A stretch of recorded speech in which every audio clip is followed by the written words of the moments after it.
আসসালামু আলাইকুম। এখন শুনবেন সংবাদ শিরোনাম। ভারতের কাছে আবারও শেখ হাসিনাকে ফেরত চাইল বাংলাদেশ। ওসমান হাদির সন্দেহভাজন হত্যাকারীদের প্রত্যর্পণে সম্মত দুই দেশ। জুলাই অভ্যুত্থান সুরক্ষা ও দায় নির্ধারণ এবং সন্ত্রাস বিরোধী আইনের সংশোধনী বিল পাস। বহাল থাকল আওয়ামী লীগ এবং অঙ্গ সংগঠনের কার্যক্রমে নিষেধাজ্ঞা। যুদ্ধবিরতির পর মধ্যপ্রাচ্যে টেকসই শান্তির তাগাদা। সংঘাত পুরোপুরি থামাতে শুক্রবার ইসলামাবাদে ইরান যুক্তরাষ্ট্র মুখোমুখি বৈঠক। লেবাননে ইসরায়েলের ভয়াবহ হামলা। তুচ্ছ ঘটনাকে কেন্দ্র করে ঢাকা বিশ্ববিদ্যালয় শিক্ষার্থীদের সাথে ঢাকা মেডিকেলের চিকিৎসকদের সংঘর্ষ। জরুরি বিভাগে সেবা বন্ধ। এতক্ষণ শুনছিলেন সংবাদ শিরোনাম। এখন দেখবেন বিস্তারিত। ভারতের কাছে আবারও মানবতা বিরোধী অপরাধের মামলায় মৃত্যুদণ্ডপ্রাপ্ত শেখ হাসিনাকে ফেরত চেয়েছে বাংলাদেশ। দিল্লি সফররত পররাষ্ট্রমন্ত্রী ডক্টর খলিলুর রহমানের সঙ্গে সে দেশের পররাষ্ট্রমন্ত্রী এবং নিরাপত্তা উপদেষ্টার বৈঠকে দ্বিপাক্ষিক বিভিন্ন বিষয়ে আলোচনা হয়। বুধবার পররাষ্ট্র মন্ত্রণালয় এক বিবৃতিতে জানায়, পররাষ্ট্রমন্ত্রী নয়াদিল্লিতে ভারতের পররাষ্ট্রমন্ত্রী ডক্টর এস জয়শঙ্কর এবং তেল ও প্রাকৃতিক গ্যাস মন্ত্রী শ্রী হরদীপ পুরীর সঙ্গেও বৈঠক করেন। বৈঠকগুলোতে প্রধানমন্ত্রীর পররাষ্ট্র বিষয়ক উপদেষ্টা হুমায়ুন কবির এবং ভারতে নিযুক্ত বাংলাদেশের হাই কমিশনার রিয়াজ হামিদুল্লাহ উপস্থিত ছিলেন। শহীদ ওসমান হাদির সন্দেহভাজন হত্যাকারীদের গ্রেপ্তার করায় ডক্টর খলিলুর রহমান ভারত সরকারকে ধন্যবাদ দেন। দুই দেশের মধ্যে প্রত্যর্পণ চুক্তিতে নির্ধারিত পদ্ধতি অনুসারে গ্রেপ্তারকৃত ব্যক্তিদের বাংলাদেশে ফেরত পাঠানো হবে বলে উভয় পক্ষই সম্মত হয়। এ সময় আন্তর্জাতিক অপরাধ ট্রাইব্যুনাল কর্তৃক মৃত্যুদণ্ডপ্রাপ্ত শেখ হাসিনা এবং তার সরকারের স্বরাষ্ট্রমন্ত্রী আসাদুজ্জামান খান কামালকে বাংলাদেশে প্রত্যর্পণের জন্য বাংলাদেশের পক্ষ থেকে অনুরোধ পুনর্ব্যক্ত করা হয়। আওয়ামী লীগের কার্যক্রম নিষিদ্ধ রেখেই সন্ত্রাস বিরোধী আইনের সংশোধনী পাশ হয়েছে সংসদে। স্বরাষ্ট্রমন্ত্রী সালাউদ্দিন আহমদ কর্তৃক উত্থাপনের পর সর্বসম্মত কণ্ঠ ভোটে এটি পাশ হয়। ফলে এখন থেকে কোনো ব্যক্তি বা সত্তা অর্থাৎ রাজনৈতিক দল বা সংগঠনকে সন্ত্রাসে জড়িত অভিযোগে নিষিদ্ধ করতে পারবে সরকার। আর নিষিদ্ধ হলে অনলাইন অফলাইন সামাজিক যোগাযোগ মাধ্যমে চালানো যাবে না প্রচারণা। কেউ আর্থিক বা অন্য কোনোভাবে সহায়তা করলে আনা হবে শাস্তির আওতায়। ২৪ জুলাই আগস্ট গণ অভ্যুত্থান রুখতে ছাত্র জনতার উপর নৃশংসতা চালায় আওয়ামী লীগ ও তাদের সহযোগী সংগঠন এবং আইনশৃঙ্খলা বাহিনী। ৫ আগস্ট শেখ হাসিনার পতনের পর সন্ত্রাসী কর্মকাণ্ডের জন্য আওয়ামী লীগের কার্যক্রম নিষিদ্ধের দাবি ওঠে। আওয়ামী লীগ এবং এর অঙ্গ সহযোগী ও ভ্রাতৃপ্রতিম সংগঠনের সব কার্যক্রম আন্তর্জাতিক অপরাধ ট্রাইব্যুনালে বিচার সম্পন্ন না হওয়া পর্যন্ত নিষিদ্ধ করে অধ্যাদেশ জারি করে অন্তর্বর্তী সরকার। মাননীয় মন্ত্রী, আপনি বিলটি উত্থাপন করুন। কিছুটা সংশোধিত হয়ে সেই অধ্যাদেশ সংসদে উত্থাপিত হয়। এদিকে জুলাই অভ্যুত্থানে অংশগ্রহণকারীদের দায় মুক্তি দিয়ে জুলাই সুরক্ষা এবং দায় নির্ধারণ বিল ২০২৬ সংসদে সর্বসম্মতিক্রমে পাশ হয়েছে। সংসদে এই সুরক্ষা বিলটি আনেন স্বরাষ্ট্রমন্ত্রী সালাউদ্দিন আহমদ। পরে কণ্ঠ ভোটে সর্বসম্মতিতে বিলটি পাশ হয়। এছাড়া জাতির পিতার পরিবার সদস্যদের নিরাপত্তা রহিতকরণ বিল ২০২৬ও পাশ হয়েছে। এর ফলে বঙ্গবন্ধু শেখ মুজিবুর রহমানের পরিবারের সদস্যরা বিশেষ নিরাপত্তার সুযোগ হারাবেন। আওয়ামী লীগ সরকার এই নিরাপত্তা ব্যবস্থা চালু করেছিল। এছাড়া বাংলাদেশ ক্রিকেট বোর্ড বিসিবি পুনর্গঠন নিয়ে সংসদে সমালোচনা করেছেন হাসনাত আব্দুল্লাহ। তিনি বলেন, পারিবারিক বোর্ড গঠন করা হয়েছে। মানবাধিকার কমিশনকে মন্ত্রণালয়ের আওতায় আনা হলে তাও দলীয় কমিশনে পরিণত হবে বলে মন্তব্য তার।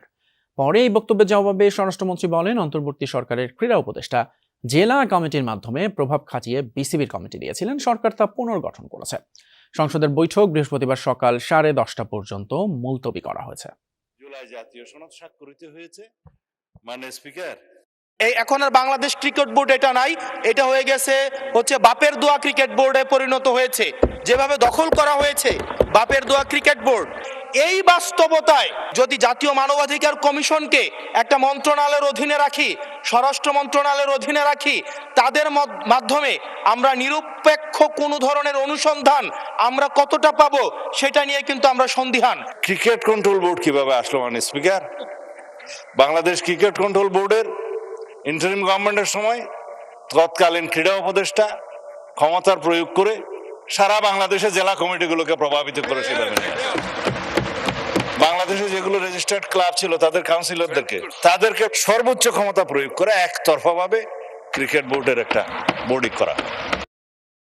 এবারে ইরান প্রসঙ্গ।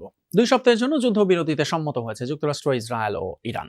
পাকিস্তানের মধ্যস্থতায় কার্যকর হয়েছে সমঝোতা, নিশ্চিত করেছেন মার্কিন প্রেসিডেন্ট ডোনাল্ড ট্রাম্প এবং ইরানের পররাষ্ট্রমন্ত্রী আব্বাস আরাকচি। লেবানন ব্যতীত ইরান যুদ্ধ বন্ধে রাজি হয়েছে ইসরায়েলও। 2 সপ্তাহের জন্য হরমুজ প্রণালী দিয়ে নিরাপদেই চলাচল করা যাবে নিশ্চিত করেছে তেহরান। 28 ফেব্রুয়ারি ইরানে শুরু হওয়া যুক্তরাষ্ট্র ইসরায়েলের যুদ্ধ সময়ের পরিক্রমায় ছড়িয়ে পড়ে পুরো মধ্যপ্রাচ্যে। দীর্ঘ 1 মাসের বেশি সংঘাতে ইরানের প্রায় 13,000 টার্গেটে হামলা চালায় যৌথ বাহিনী। বেশ কয়েকবারই তেহরানের সামরিক সক্ষমতা নিশ্চিহ্নের দাবি করে ওয়াশিংটন। চুক্তি করতে ইরানি প্রশাসনকে একাধিকবার সময়ও বেঁধে দেন মার্কিন প্রেসিডেন্ট ডোনাল্ড ট্রাম্প। মঙ্গলবার ডেডলাইন শেষ হওয়ার মাত্র কয়েক ঘন্টা আগেও ইরানের পুরো সভ্যতা ধ্বংস করার হুমকি দিয়ে পোস্ট দেন মার্কিন প্রেসিডেন্ট। হরমুজ প্রণালী খুলে দিতে আবারও বেঁধে দেয়া সময়সীমার কথা মনে করিয়ে দেন তেহরানকে। শেষ মুহূর্তে চরম নাটকীয়তা। নির্ধারিত সময়সীমার আধ ঘন্টা আগে ইরানে হামলা 2 সপ্তাহের জন্য স্থগিতের ঘোষণা দেন মার্কিন প্রেসিডেন্ট। এর কিছুক্ষণ পরই মধ্যস্থতাকারী পাকিস্তানের প্রধানমন্ত্রী শেহবাজ শরীফের এক্স পোস্টে আসে বড় ঘোষণা। জানান যুদ্ধবিরতিতে সম্মত ওয়াশিংটন, ইরান। ট্রাম্প ঘোষিত সময়সীমার মাত্র 10 মিনিট আগে আসে এই সিদ্ধান্ত, যা নিশ্চিত করেছেন ইরানের পররাষ্ট্রমন্ত্রী আব্বাস আরাকচি নিজেও। হোয়াইট হাউস বলছে যুদ্ধ বন্ধ করতে রাজি হয়েছে ইসরায়েলও। অবশ্য প্রধানমন্ত্রী নেতানিয়াহুর কার্যালয় জানিয়েছে ইরানের বিরুদ্ধে মানলেও লেবাননে যুদ্ধবিরতি মানবে না তেল আবিব। যদিও মধ্যস্থতাকারী পাকিস্তানের প্রধানমন্ত্রীর ঘোষণা। শুরুতেই ঢাকা মেডিকেল কলেজ হাসপাতালের চিকিৎসকদের সাথে ঢাকা বিশ্ববিদ্যালয়ের শিক্ষার্থীদের সংঘর্ষের সবশেষ আপডেট। তুচ্ছ ঘটনায় এই সংঘর্ষের ঘটনা ঘটেছে এবং এতে দুপক্ষেরই কয়েকজন আহত হয়েছেন বলে জানা গেছে। ঘটনার পর থেকেই জরুরি বিভাগের চিকিৎসা সেবা বন্ধ রেখেছেন ইন্টার্ন চিকিৎসকরা। শিক্ষার্থীরা মুখোমুখি অবস্থান নিয়ে আসছেন এবং কিছুক্ষণ পরপরই আসলে যার যার অবস্থান থেকে বেশ তারা তাদের বিক্ষোভ প্রদর্শন করছেন। কেউ হামলার ঘটনায় যারা জড়িত ছিলেন তাদের আইনের আওতায় আনার দাবি জানাচ্ছেন। তবে আসলে ঘটনার শুরু বিকালের দিকে বেশ তুচ্ছ ঘটনায় আসলে বলা যায়, কারণ ঢাকা বিশ্ববিদ্যালয়ের এক বোটানি বিভাগের এক শিক্ষার্থী তিনি পরীক্ষা দিতে এসে অসুস্থ হয়ে পড়েন এবং অসুস্থ হওয়ার এক পর্যায়ে আসলে তাকে যখন ঢাকা মেডিকেলে নেওয়া হয় সেখান থেকে চিকিৎসককে দেখানোর পরে তাকে প্রেসক্রিপশনে যে ওষুধ দেওয়া হয় আশপাশের যেসব ফার্মেসি গুলো ছিল সেটা ফার্মেসিতে ঘুরেছেন সেই ওষুধের জন্য, কিন্তু তিনি সেই ওষুধ না পাওয়ার কারণে তিনি আবারও সেই একই চিকিৎসকের কাছে ফিরে আসেন এবং তাকে বলেন যে এই ওষুধটা যেহেতু আশেপাশে কোথাও পাচ্ছি না তাহলে এই ওষুধটা পরিবর্তন করে দেওয়ার জন্য আসলে তিনি চিকিৎসককে অনুরোধ করেন। তবে সে সময় চিকিৎসক নাকি তাদেরকে বলেছেন যে যেটাই ওষুধ দিয়েছি আপনি সেটাই খাবেন এবং আশেপাশে না পেলে অন্য কোথাও গিয়ে সেটা সংগ্রহের জন্য বলেন। এবং তিনি বলেন যে এই ঢাকা বিশ্ববিদ্যালয় এলাকাতেই আছি, এই এলাকায় এই ক্যাটাগরির যে ওষুধ পাওয়া যাবে